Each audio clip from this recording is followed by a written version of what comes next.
So the 2022 Electromagnetic Universe World Expo was amazing. We'll be releasing the link is in the episodes show notes weekly below. on this channel. Let's get into the circuit. The Geometric We View. appreciate your support. The best way to donate to us is on PayPal. Just send money directly to goldenscaling@gmail.com. Thank you very much. Make it public or anything, so I didn't really pry too deep into what he was really talking about. So yeah, we're on the phone here with Aron Harden, and yeah, please tell us a little bit about what you got going on. So I'm going to skip over some of I'm going to skip over some of the IP, but we were just talking about some of what we were into today. You're working on the stained glass painting, and I'm working on some blueprint drawings. Yeah, for the most part, what Ramon and I have been working on most recently is a way of increasing the efficiency of silicon-based commodities. So there's, like we were saying in the market, there's this big push for claiming that silicon is scarce, or that it's diminishing in supply or availability, but it's this one of the most abundant elements on the planet. I think the second most abundant element on the planet. And so it's not that the silicon is a scarce commodity. It's that the methodologies for refining the silicon makes it scarce. Because if the process that you're using is inefficient, then you have to rely on the purest of pure in order to increase your yields. Okay. So we're talking about basically privatizing sand, is what I understand. Like they privatized water and oil and so what? All sand, or a specific type of sand that that is rare? Is it a specific type of sand, or is it all sand? It's mostly quartzite.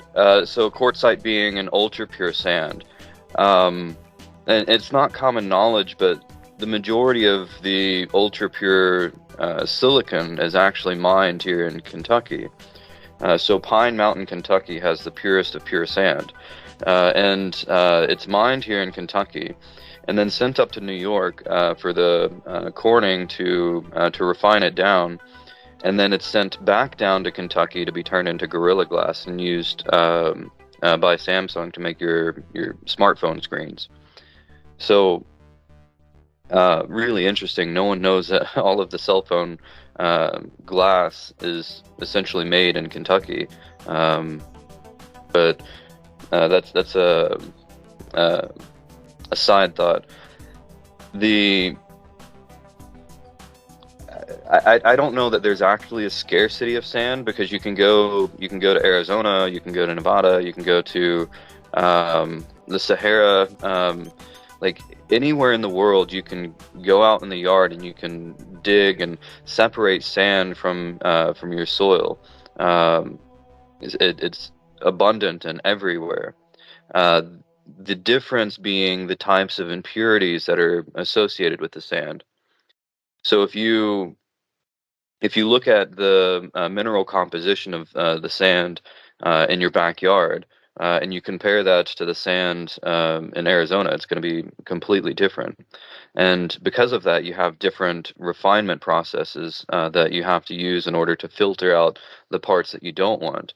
And if you've got like a silicon calcite or something, then you have to have a completely different methodology for removing the calcium from the silicon before you can refine it into your silicon-based commodities. Okay. All right. And so Kentucky has a simpler sand and most pure in order to not have to do all the other processing to the sand. Right. The quartzite, but the process that we're actually developing will circumvent the majority of those issues. So the industry common practice for refining silicon is essentially putting it in a blast arc furnace with a bunch of carbon in the form of graphite or wood pulp, and then heating it up to 2800 centigrade. The methodology that we're using is much simpler. Uses about a third of the electricity, but it's in line with your natural process, and is largely based off of some of your plasma-based physics. Transmutation, in other words. Exactly, and so we're favoring the product that we want in this reactor, and in doing so, instead of having to hit it with a large hammer, in the industry case, the big blast arc furnace, we're able to just kind of nudge it into the direction that we want, and by doing that, the cost for your silicon-based commodities, so everything from your silicon carbide to silicon tetrachloride to your ultra pure silicon, the wafers, solar cells, microchips, and everything else that branches off of that, they become increasing abundance because now the process has been optimized. So where do you think the bottleneck is that has happened to that allowed this scarcity of chips and silicon chips to happen? Why is there such a shortage? Do you know? I do, and it all comes back to TSMC. Great company, they make great chips, they've got great process, but they own 94% of the semiconductor market. Okay. So they had some really good moves in how they managed their business. America made some really bad moves in how they managed their business. I think that's fairly evident. Anyone who studies business is going to tell you America made some really stupid choices. But Sure. Intel almost went bankrupt. They put a bunch of money onto a new process. They put a bunch of money into a new chip form factor, and it failed. TSMC bailed them out. In a manner of speaking, Intel needed to make these chips in order to hit the marketing push that they were pushing, and weren't able to make them themselves. And so Intel, one of the world's largest chip fabrication businesses, turned into a chip designer and fabbed it out to TSMC as the fab shop. TSMC got awarded the trusted foundry by the U.S. Government, which means now they were able to make ITAR, they were able to make military chips, they were able to make chips to go into your telecommunications devices, and then they increased their R&D as it related to the etching process. And so virtually every company that uses or that makes chips is using a TSMC device, equipment, to etch the chips. The process isn't really that sophisticated. It's extremely precise, but it's when you think about what it's doing, you're shining light onto a photoresist, and the more accurate that you can do that, the smaller component sizes you can do. There's some new innovations when it comes to the different wavelengths that you're using in the form of the light, the type of light that you're shining through the mask onto the resist. But for the most part, it's extremely simple. The Intel actually is buying 10, last I checked, 10 of these devices from TSMC for their factories here in the US. They've got a 2-year wait time before they even know when that equipment is going to be delivered. And if you think China is going to let TSMC ship out this equipment to the other side of the world where they have little control over what actually ends up happening, then that's a complete other that's another conversation. But anyways, each of these devices cost $150 million. The masks and everything else have to still come from TSMC. All of the service and maintenance and everything else still comes from TSMC. All of the parts and everything have to be TSMC parts. So Intel is, in a roundabout way, a subsidiary of TSMC. So yeah, I was wondering, like, it seems like they're in bed, like their back pocket. Like, do you know the acronym for TSMC? Taiwan Semiconductor Manufacturing Company, I believe. Okay, so it's coming out of Taiwan. All right, and this is mainly because China owns the minerals and the resources. A lot of them around the world in the mines, right? So China has no EPA regulations. Even if they have EPA regulations, they don't hold to them. They don't let the world hold them to any other EPA regulations.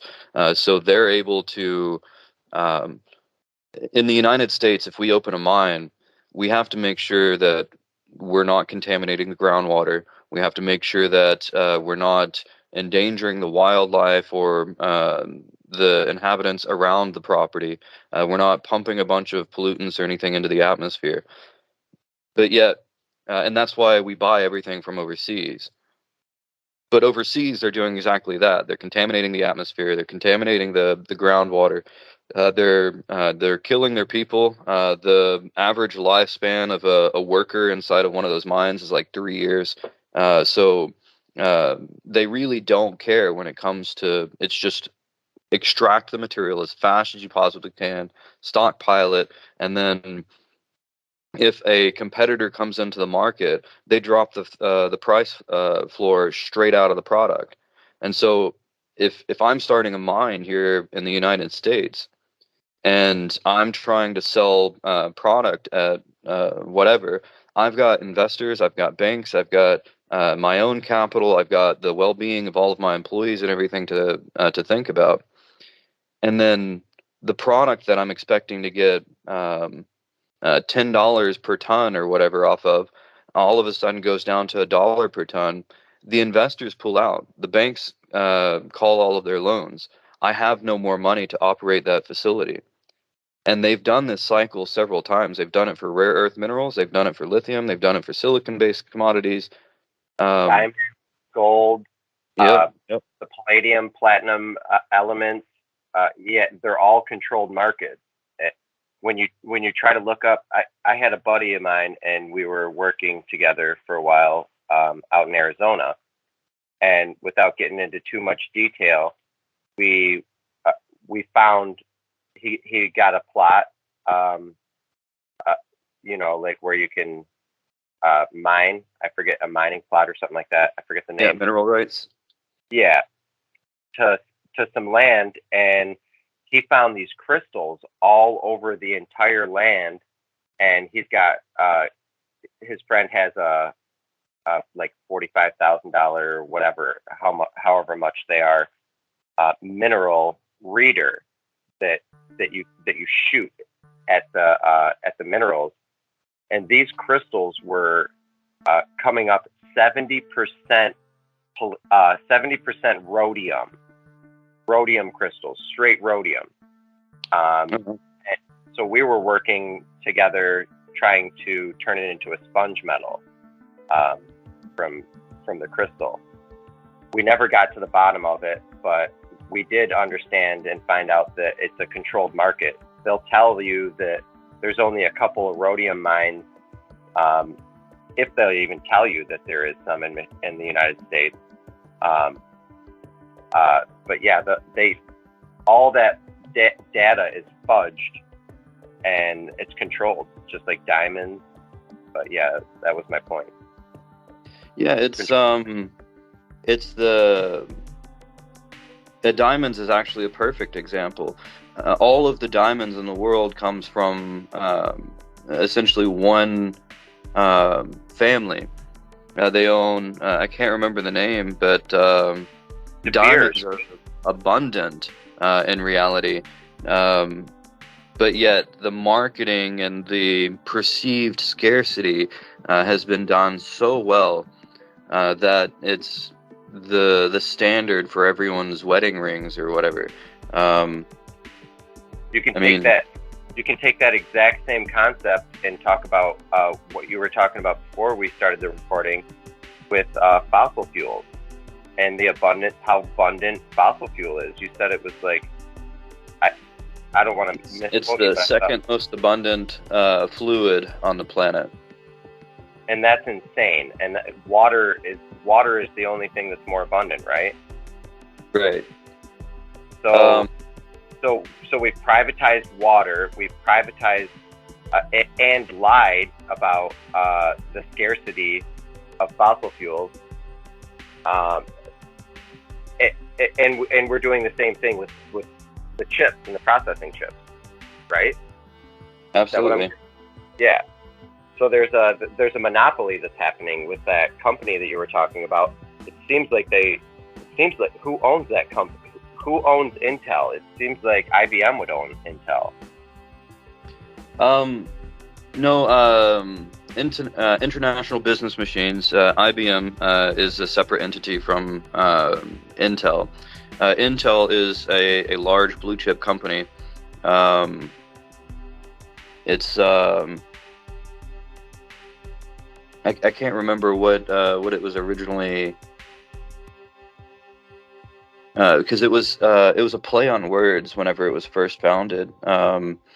It's like, yeah, it's like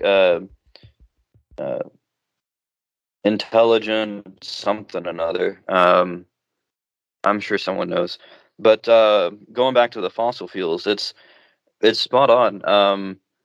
There's the carbon footprint was actually coined in like the late 90s, early 2000s. British Petroleum coined the word carbon footprint, and it was during some of the big oil spills. And it was a marketing push in order to shift the focus away from the oil tycoons, the oil producers and extractors, to the average person. And so when you look at carbon footprint, it's always tied back to your impact on the carbon footprint. But what about the government's carbon footprint? What about the people who are extracting the fossil fuels? What about all of these other pieces that make up 90-something% of the actual carbon emissions? And whenever you get all the way to the crux of the situation, the carbon emissions don't matter at all anyway. The ocean is capable of, the ocean is salt water. It's a buffer. So if there's too much CO2 in the atmosphere, the ocean will absorb it. And yes, you increase the acidity and stuff like that because you're creating carbonic acid, which is when you have CO2 in water. It's carbonated water, carbonic acid. But the largest filter of CO2 is seaweed anyway. So the trees and the flora and the bushes and the grass and everything else doesn't really filter that much of the CO2. It's mostly the seaweed. And so that's exactly the kind of thing that you want. And seaweed can remove hundreds of millions of tons of CO2 every day. And it turns it into an abundant food source for the plant life and the aquatic activity. In fact, it's one of the only products that is almost nutritional dense enough to be a single source of nutrients for humans. So we can almost live completely off of seaweed and algae. But anyways, getting back to the original point, you're taking something that is extremely toxic and carcinogenic, and you're combusting it, extracting energy, and the end product is a food source for plant life. It's bioavailable. So, by logic, we should be increasing the amount of fossil fuels that we're consuming. The main difference is the efficiencies in which we would want to consume the fossil fuels. We would want to use micro power plants that are distributed around the country that can get 80-90% efficiencies of the energy extraction, and then because they're dispersed, you don't have the smog issue. You don't have one big plant that's creating an abundance of carbon. Well, it would be carbon dioxide, because if the plant is burning truly efficient, then you're not creating carbon monoxide.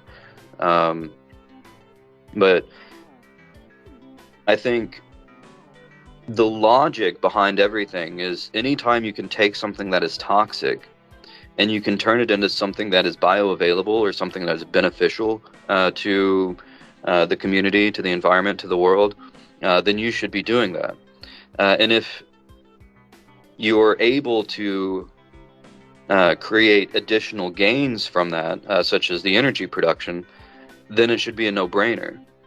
Like, you shouldn't have to put thought behind that.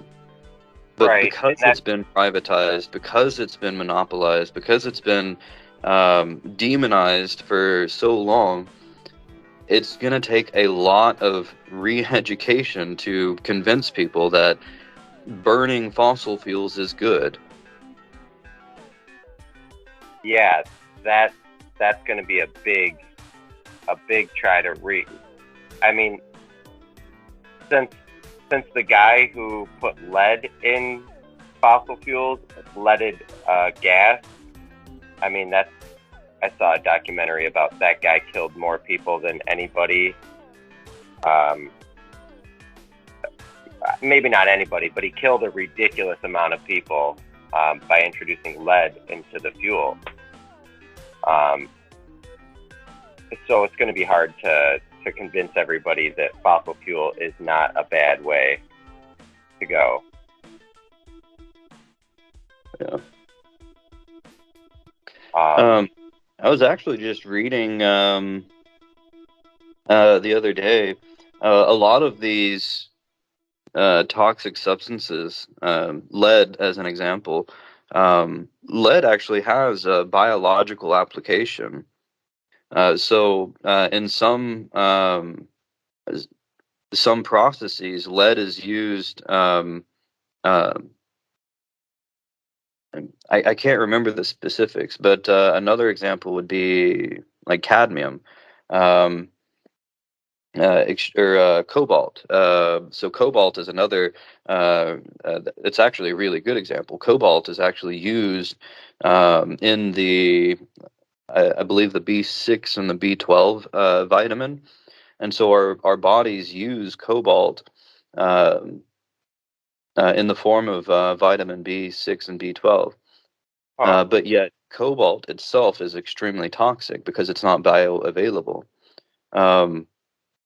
Same thing with lead, same thing with cadmium, same thing with all of these other substances. There's one form that's toxic, and there's another form that's essential to life. So what I find weird is that, like, these byproducts of paint companies and different companies, they have these toxic byproducts, and they try to they, instead of burying them and getting rid of them, they resell them back to the public. I can't remember the names of different chemicals and things like that right off the bat, but that kind of reminds me, similar to what you're talking about. But you're talking about it in a positive manner. Like, cobalt's poisonous, and it's also what they use. The cobalt mines are what they use for electric vehicles, right? Yeah. Yeah. Lithium is another one that is extremely toxic. Like if it's just by itself. But yet it's there's another molecular form of it that is used by biological systems. Lye is another example. So lye is extremely toxic. If you get lye, how do you say? If you get lye on you, then you get chemical burns, and if you try and wash it off, it's absolute. It's worse than that. I have a friend of mine. Their husband actually fell into a thing of lye, and he was instructed to go and shower it off, and he. Oh no. Yeah, he didn't make it. Joker, like how Joker was created. Yeah. But it's used. Another example of how it's used properly and then improperly. Lye is used when you render fat into soap. You add lye to it, and then the soap is used as a surfactant in our everyday soaps and stuff. And then you started getting people that were adding like sodium lauryl sulfates and all of those different things, like other toxins that you absorb through your skin that are very dangerous for you. But it's interesting because that saying comes back to mind: everything in moderation. Yeah. So go ahead. There are repercussions to our actions that we don't necessarily know. But this example of increasing the fossil fuel consumption is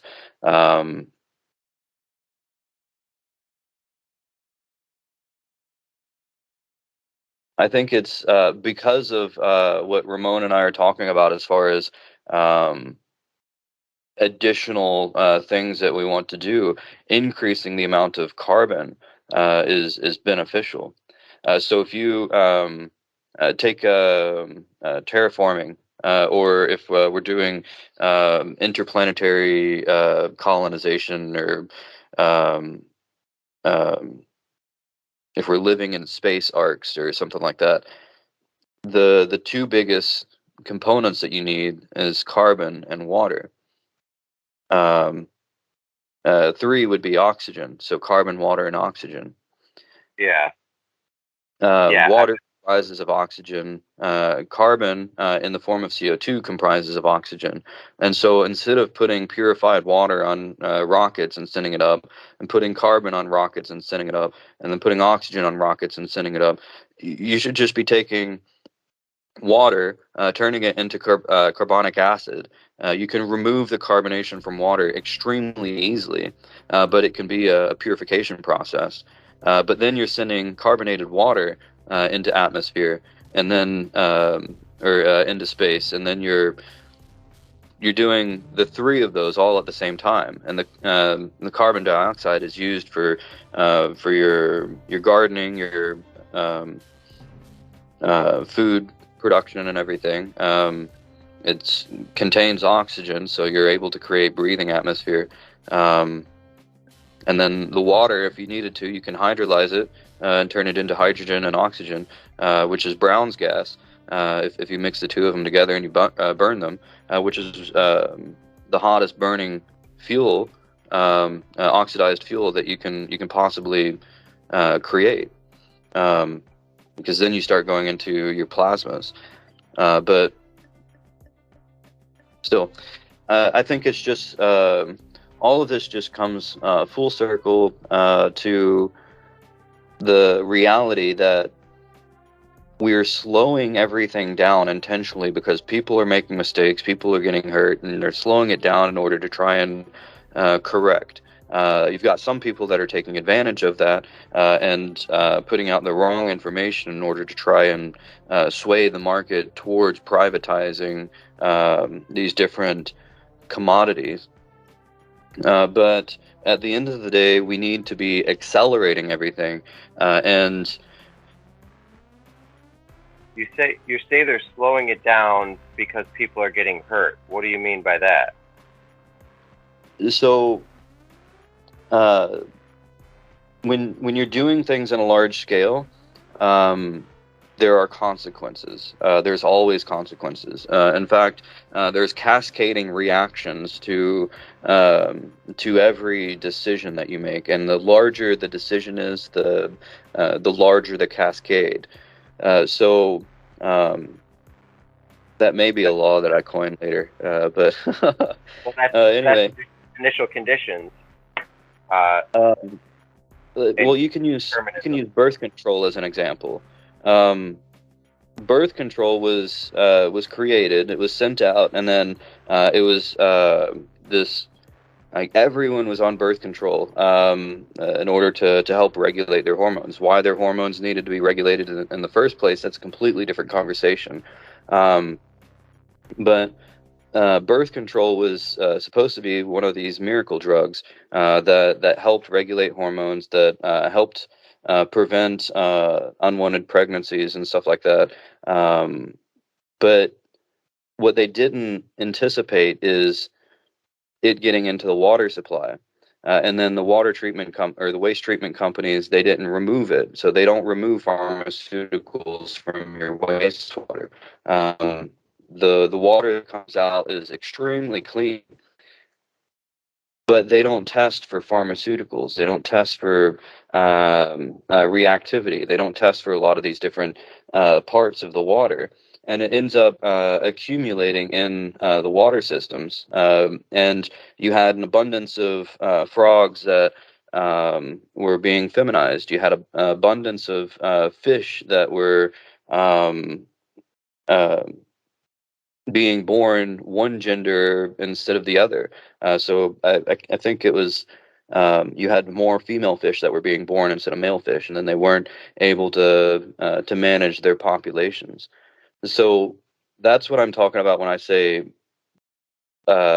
people are getting hurt. Not necessarily people, but the system is getting hurt. And instead of instead of making corrective actions, they bury it. They say, "Oh, it doesn't exist." Like, "Oh no, lawsuits. Let's pretend it doesn't exist and tell everyone it was something else." But in reality. And then try to blame it on, and then try to say that the chip shortage is for your safety because people are getting hurt. That's their that's their reason. Or instead of saying that the pharmaceuticals getting into the water supply is causing these reactions, they're saying it's global warming. It's something beyond our control. We have no ability to control it whatsoever. Well, actually, when you follow the string, when you follow the cascade back to the source, it's actually the pharmaceuticals that we're not filtering out from our wastewater. So instead of blaming it on something else, why don't we fix the wastewater treatment facilities so that they're actually pulling these things out of the water instead of pointing the finger at something that no one can fix? Right. I heard a lot of papers and whatnot about heart attack medication. Everything, all medications are going straight into the water, being cleaned at water treatment processing plants, and then they don't take it out. Can they take it out? Is there a way to take this stuff out? Does a Berkey filter do it? You know, there is a way of taking everything out. Nature has always done it. Isn't distilling it? Couldn't you just distill it? Wouldn't that take it out? No. So the distillation process actually doesn't remove fluoride from the water either. So distilled water could still contain fluoride. That's where you need like reverse osmosis water or twice distilled or something like that. So water is another one of those. It's fairly complex when you get into the filtering of it. And unless you go back to the original saying, one of the reasons why I say we need to get actual dirt into space instead of trying to use aeroponics or hydroponics or something, because the further away you get from Mother Nature, the more expensive it becomes. And so if we're using large, because Mother Nature does it, already does the filtering and does it correct. Like we don't. I just feel like Mother Nature already does a lot of this stuff, and the further we take it and start processing it, and like processed foods, more processing of it, the more money it costs. Yep. The more you refine something, the more toxic it becomes. So pharmaceuticals, there's a reason they're called drugs and not medicine, because they're not made to make you better. They're made to treat your symptoms. That's another conversation. The water filtration, it's relatively easy to replicate what Mother Nature does, and that's to take it and filter it through various medias and reactive components. So charcoal, something that is very easy to produce. And if you pass water through activated charcoal, such as a forest burning down and then raining water on the forest and then it permeating into the groundwater, that is a method of cleaning the water. And forest fires are bad only because they damage our own property, because they damage the structures that we put there. That's one of the only reasons why forest fires are bad. But in reality, it's a natural cycle. If you don't burn the forest every now and then you can't get new growth. You get disease in the trees. You get animals that have life cycles that depend on consuming the ashes of the burnt forest, or you have seeds that won't even propagate unless you burn it. So you have to cook it for some amount of time, and then afterwards it sprouts and it turns into some 20-foot tall tree. I mean, right. Going back to the silicon commodities that we're doing. This is partly how I developed the IP related to how we're going about our process. Is we're taking a natural cycle, a natural process, and we're putting it in a controlled condition and doing it on an industrial scale. So we know exactly what's going to happen when we don't. That's why I'm building the test reactor right now, is because we don't know the exact pressures and temperatures and all of those different moving variables, or how we can dial it in exactly the way that we want it. You also have the volumetric changes. You have the of all of the different components and ingredients, but the closer we can get it to that Mother Nature cycle, the better we're gonna be. The more efficient we'll be. The cheaper it will be. So we don't need to hit it with that big sledgehammer.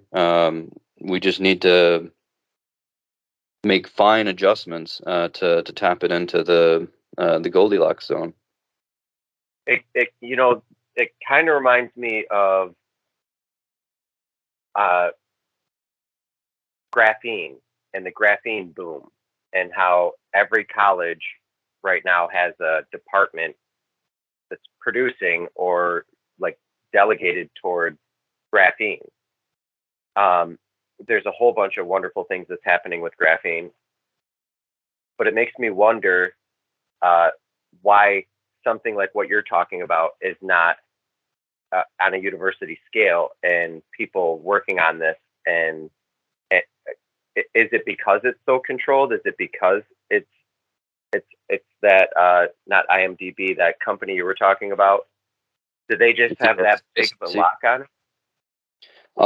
There's been a lot of research into silicon carbide, silicon commodities. There's been a lot of research into all of those different pieces, but you have to realize that most of the patents and the Nobel Prizes and the IP and the understanding of physics and chemistry as we know it has occurred within the last 30 years.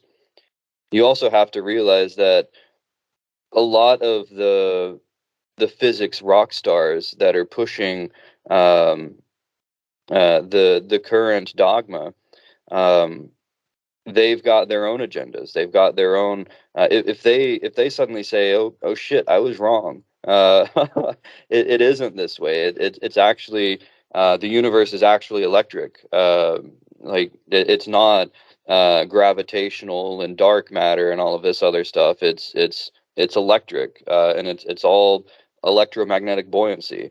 Then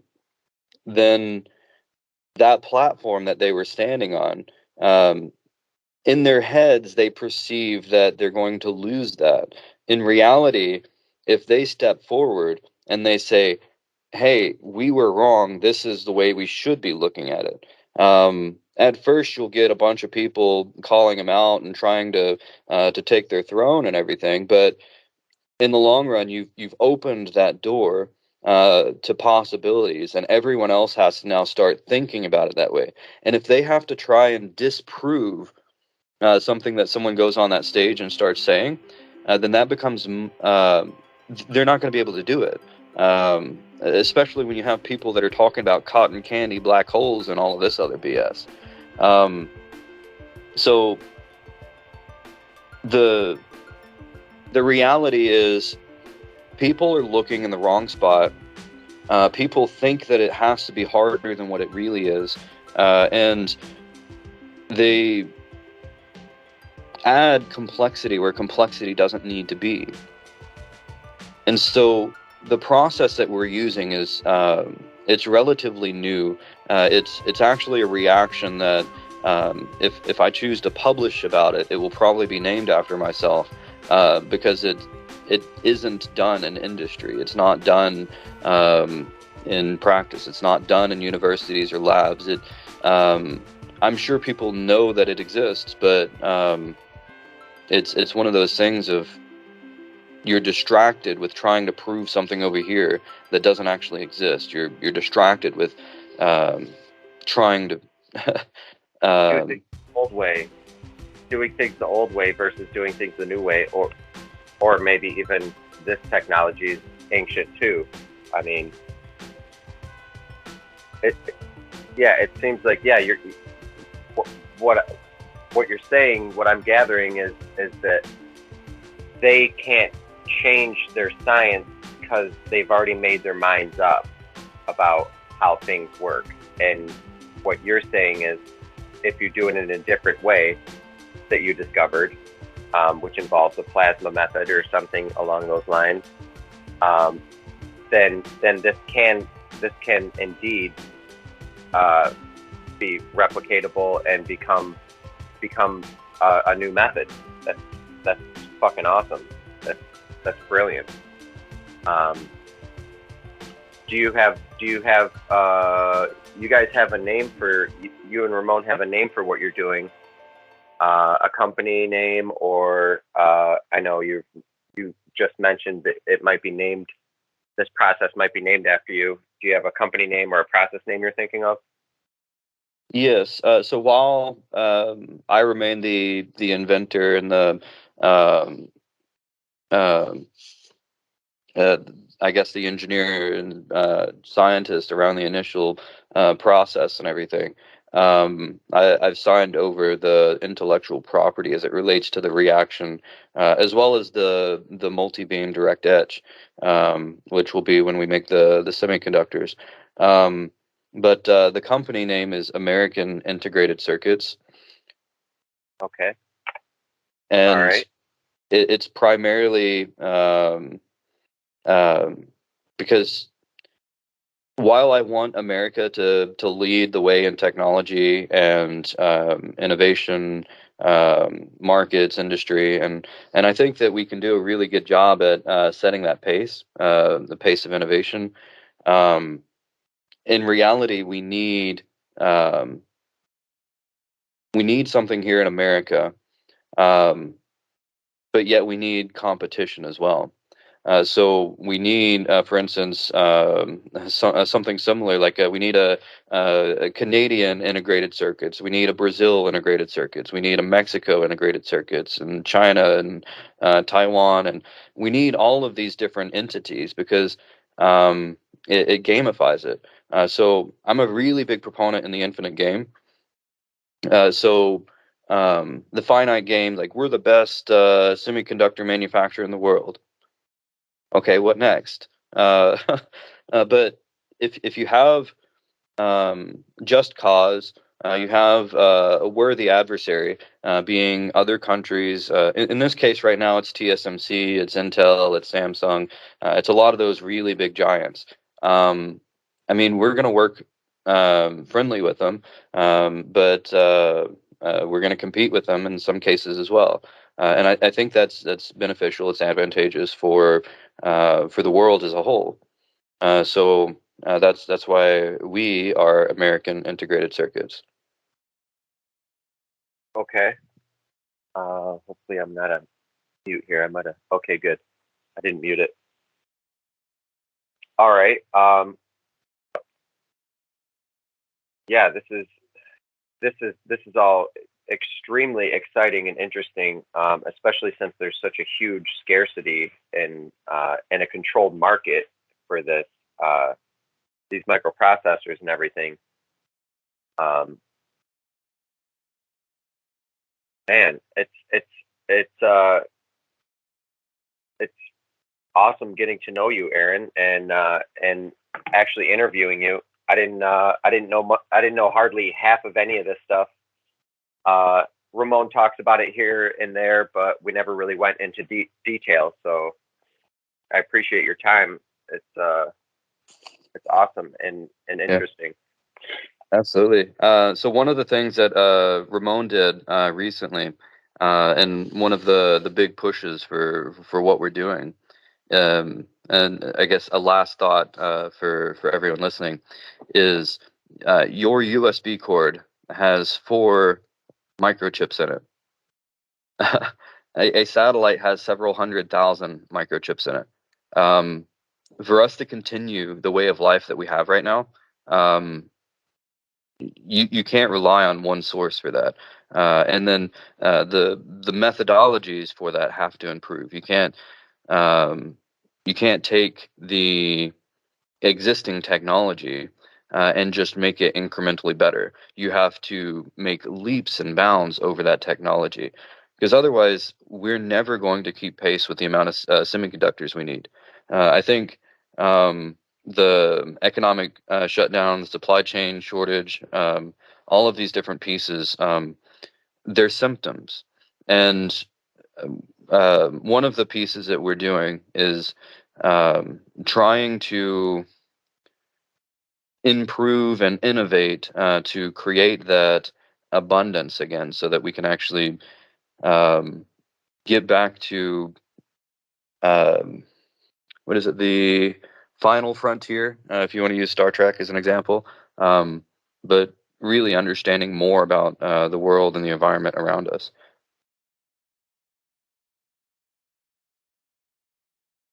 man, I just had a question and I forgot it.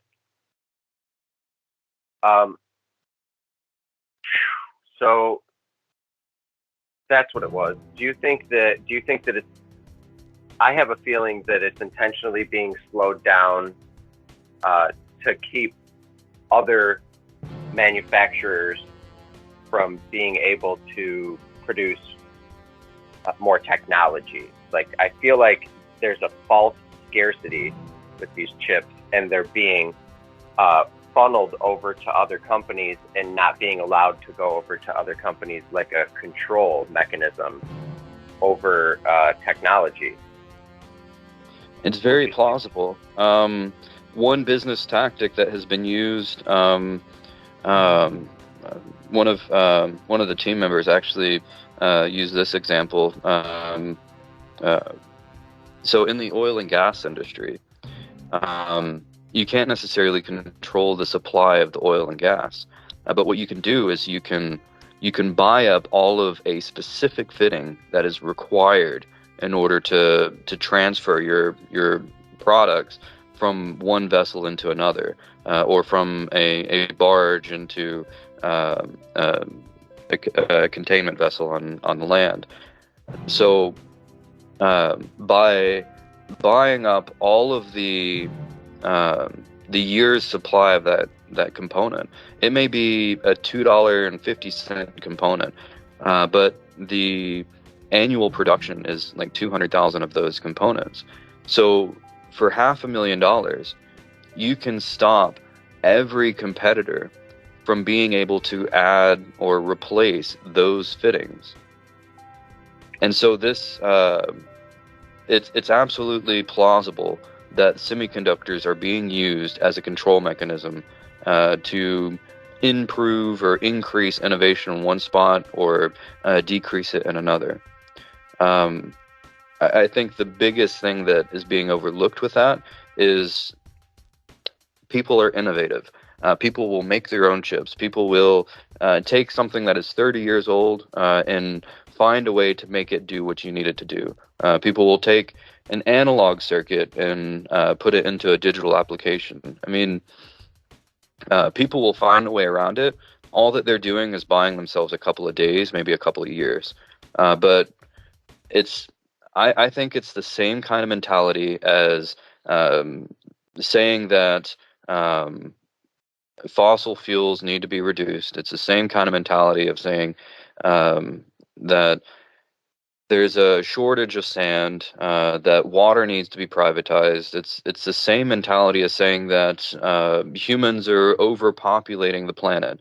And in reality, you can take every human being that lives on the planet, and you can give them a fairly comfortable living quarters or whatever, and it won't even fill the panhandle of Florida.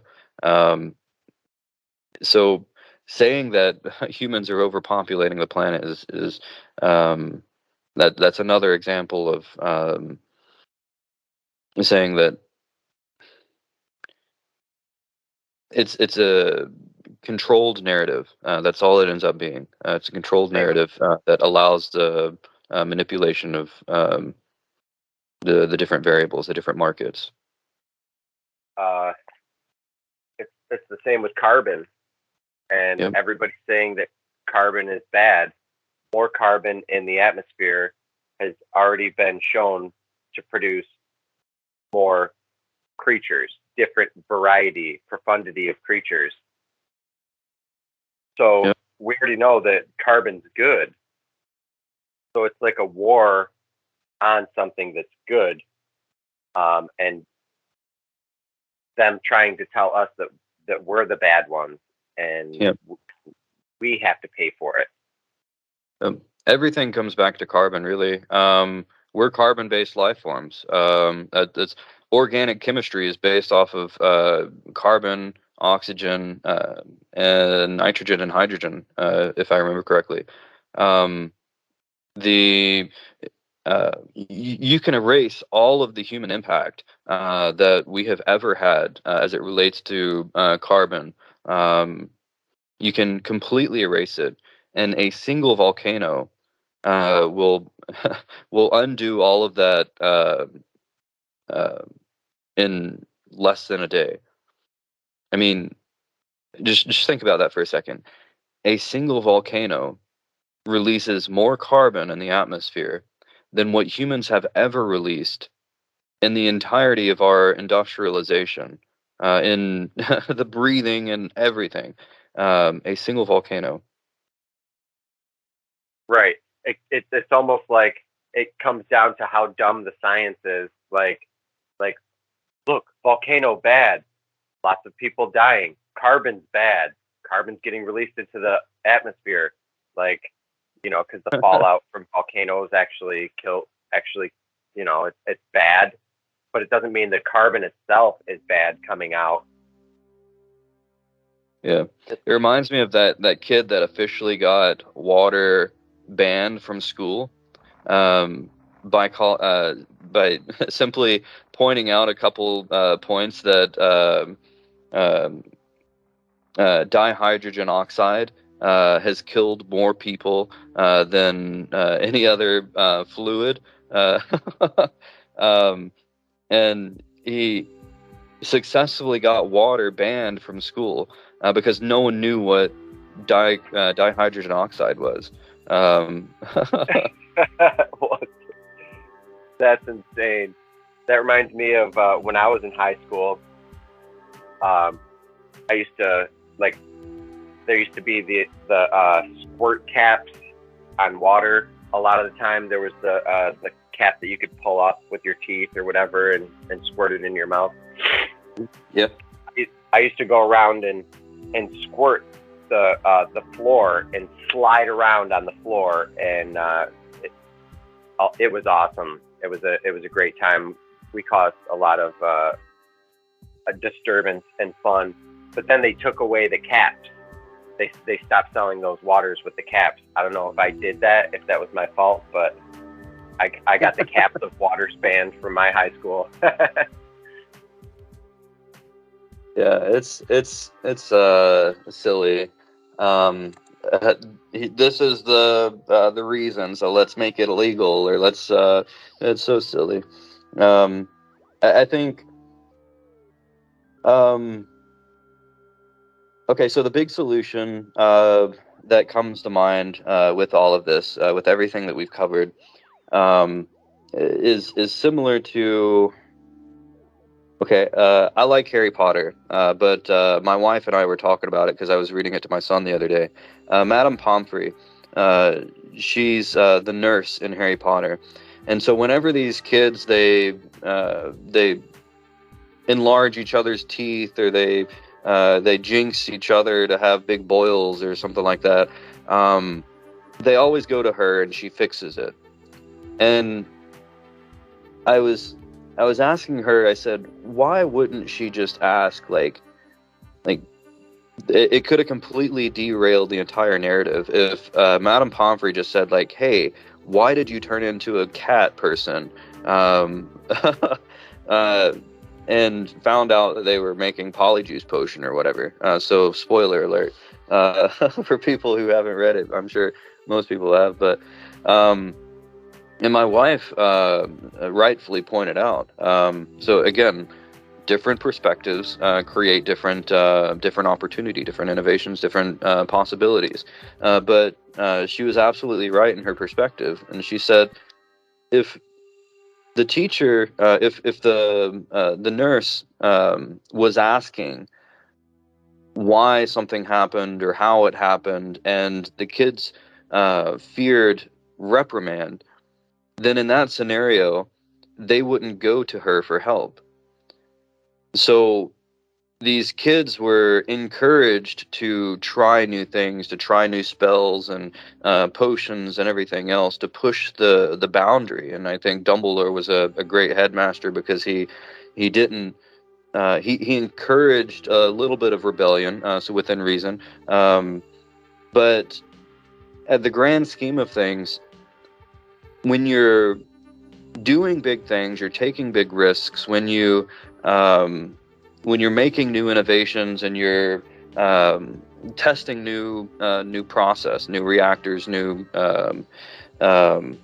understanding, instead of being reprimanded if you get it wrong or when you get it wrong, because you will get it wrong. In fact, the easiest way to success is to fail more, because you find out what works, you find out what doesn't work very quickly.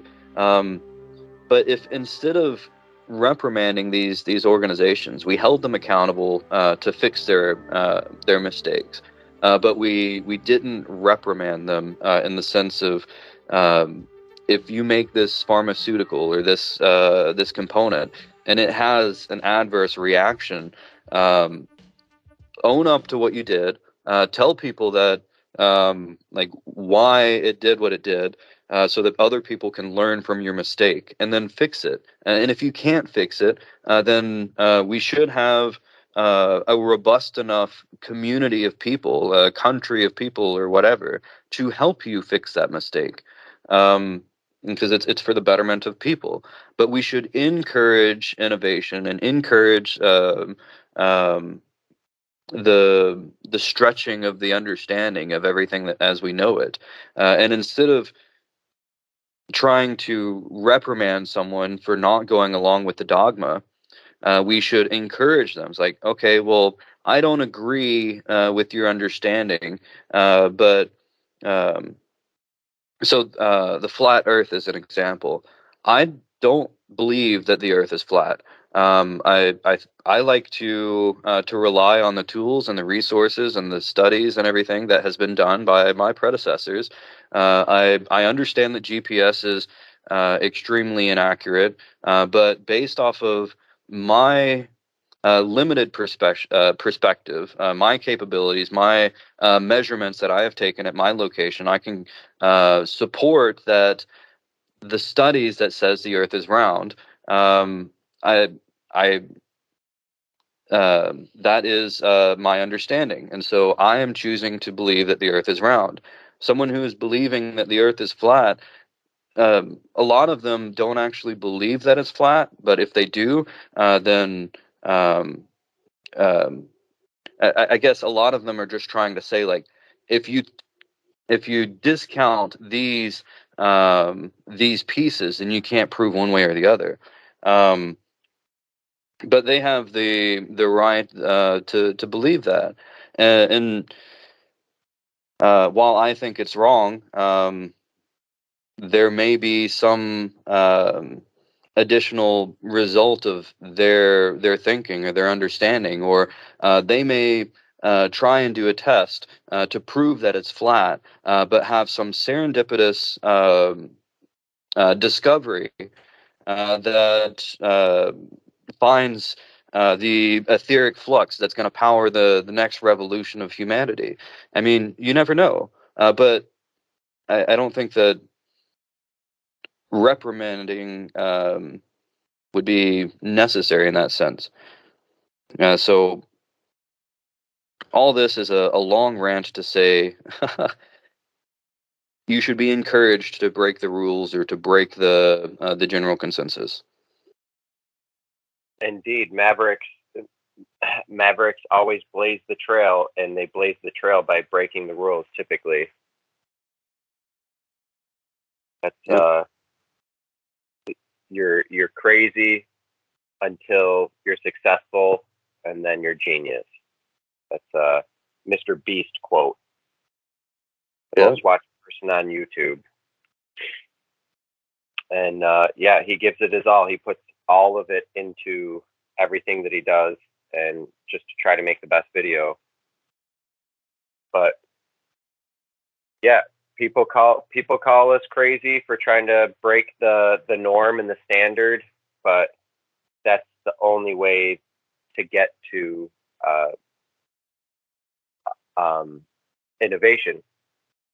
You know, there's inventions like the Phillips screwdriver, and there's better inventions. You know, the better screws, better. It's always based on innovation, and I love what you and Ramon are doing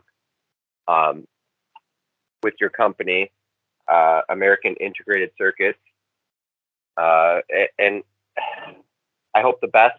I hope the best for you guys. I know that it's going to be successful. You guys are two of the most brilliant people that I've met in my life, and we've cultivated a group of like-minded individuals that understand that things aren't always the way that they seem in science, and scientism is breaking the rules, or scientism is trying to make the rules, and we have to naturally bend and break them and innovate and show people what's really going on so that we can advance to new sciences. And I'm grateful for people like you that actually have the wherewithal, the competence, the learn, the schooling. It's what we need. It's the future. I can't congratulate you two enough. I really appreciate what you guys got going on, and let me know if there's anything that I can do to help you guys in your endeavor, any way, shape, or form. I'm here for you guys. Absolutely. Thank you much. And I appreciate the time. It's been a great show for sure. Thank you for coming on, and I appreciate your time as well. And Rick, you got anything else to say? No, I've just been listening and commenting on YouTube video I was watching, the John Chappelle show. But what Aron's been doing and saying is completely amazing. I like how you set up the company so that only people that you want to use the technology can use it. It's amazing. I like it. Absolutely. It's relevant as fuck, and I appreciate what you're doing. And be the weird you wish to see out there in the world. And I love you guys. And we'll connect here sometime shortly. Thank you guys. We'll have a good night. Roger, Roger. Likewise. Take it easy. Roger. Peace. Thank y'all. Bye-bye. The geometric view is love is watching product. Love is watching being. Thank you for doing that. Keep your eyeballs out. Pay attention. There's a lot going down this year. Be vigilant. Be mindful. Be insightful. Be loving. Thank you for being here. Thank you for being kind. Share the love. Spread the love. Become the love. Amen.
about between life and death.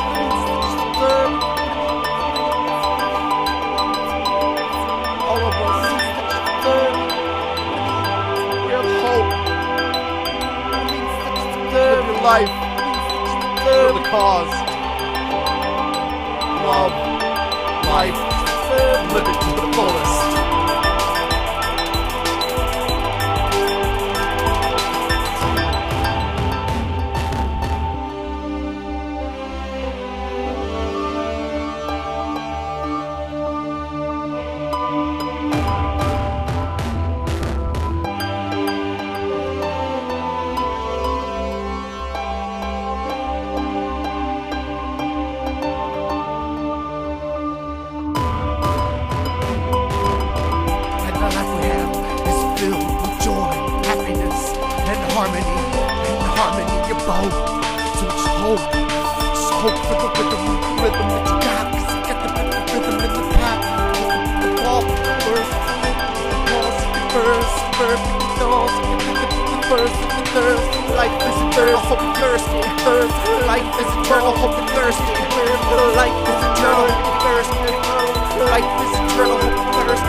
Eyes all over the wall, eyes all over your body. And I can see straight through with transparent golden scaling. The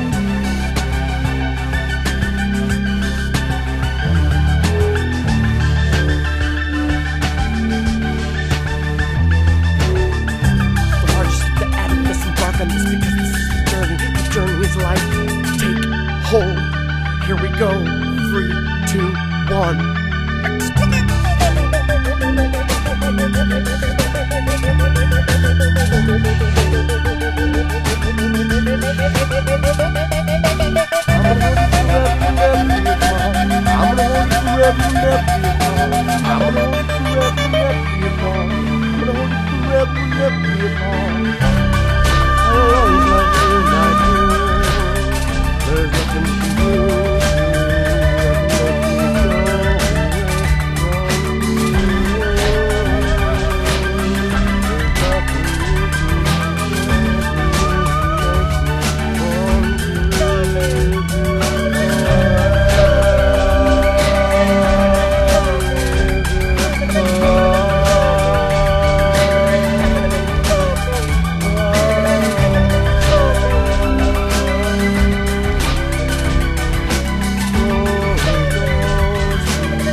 Shout loud for the glories of God.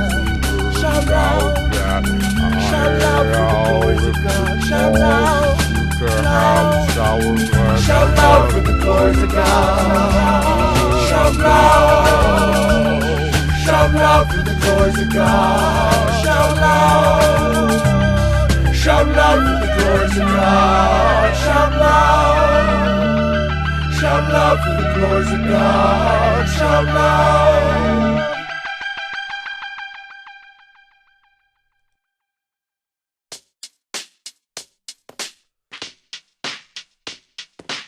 Join us in the fight for Christ, in the fight to save lives. Surprise, submersible, so fast, the first, the last of baptism. Need to say more. Pay attention like the marrow in your bones, arrow in your back, arrow in your lungs, zero into the fact, tertiary Christian neuron synapses, and narrow entrance into eternity. I'm a courier of charismatic attitude, modern meters even neater, it might even be fun. Cider indeed, need nerds, you need nerds, need a virtue, need to be a reason. Feasibility to be a reason to be clean and sober, keys, open doors, signs of directions. Be the carrier of candlesticks, the man who brought you change. Every second you ride, until you rivet, you pivot, potential, you curve and cat. Could be cold, could be copycat, could be copy corpse, could be Schrodinger's best, could be micro-actor, Mackie, normal, open-minded, itsy-bitsy, freaking huge, a universal supermassive aspect of attached awareness. Aware of this all? Collaborative consumption. Are you aware of this song? Collaborative consumption. The new thing consumption. Collaborative consumption. Get up now! Out of the boat! Drop! Where did this up? We don't got about a girl, but about a not about a goddess spirit. Get up, what's up? Get out, tap cross. We're playing up, they don't put up.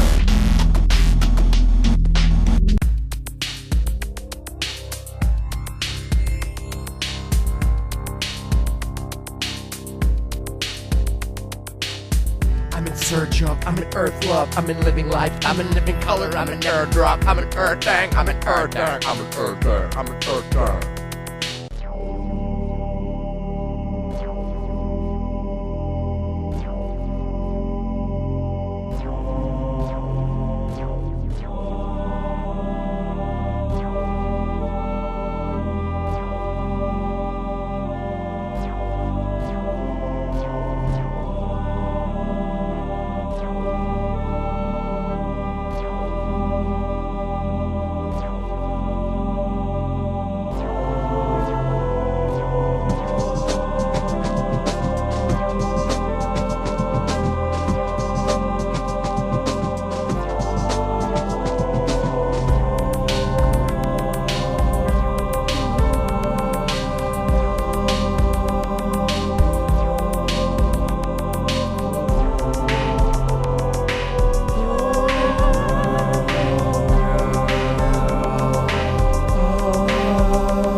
up, never give up.